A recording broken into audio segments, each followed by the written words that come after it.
Hello, ഇന്ന് ശിവരാത്രി ദിവസമാണ്. അപ്പം ഞങ്ങൾ എല്ലാവരും രാവിലെ തന്നെ ശിവക്ഷേത്രത്തിൽ പോയി തൊഴുതു.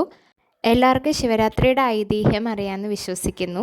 കാളകൂട വിഷം പരമശിവൻ സേവിച്ചപ്പോൾ അത് തടയാനായിട്ട് പാർവതി ദേവി കണ്ടത്തിൽ പിടിക്കുകയും അതേപോലെ തന്നെ മഹാവിഷ്ണു വായിൽ നിന്നും പുറത്ത് വരാതിരിക്കാൻ വേണ്ടി വായ പൊത്തിപ്പിടിക്കുകയും ചെയ്തു.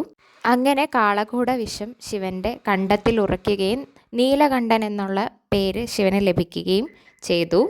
ഭഗവാന് ആപത്തൊന്നും വരാതിരിക്കാൻ പാർവതി ദേവിയും മറ്റ് ദേവീദേവന്മാരും ഉറക്കമളച്ച് രാത്രിയിൽ പ്രാർത്ഥന ആരംഭിച്ചു.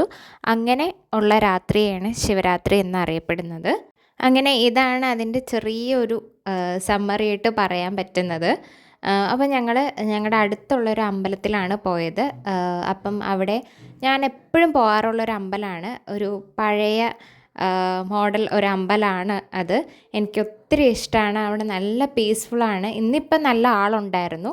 പക്ഷേ സാധാരണ ദിവസമാണെങ്കിൽ അത്ര ആളൊന്നും ഇല്ല. നല്ല കാമായിട്ട് നമുക്ക് തൊഴാൻ പറ്റിയ ഒരു അമ്പലമാണ്. എൻ്റെ വ്ളോഗ്സ് കണ്ടവർക്കാണെങ്കിൽ ഈ അമ്പലത്തിനെ പറ്റി ഞാൻ അതിൽ പറഞ്ഞിട്ടുണ്ടായിരുന്നു. ശ്രീബാലമന്ദം എന്നാണ് അമ്പലത്തിൻ്റെ പേര്.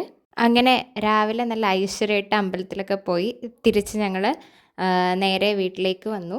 അപ്പം അത്രയേ ഉള്ളൂ. ഇങ്ങനെയാണ് എൻ്റെ ശിവരാത്രി ദിവസം ആരംഭിച്ചത്. അപ്പോൾ സീ യു.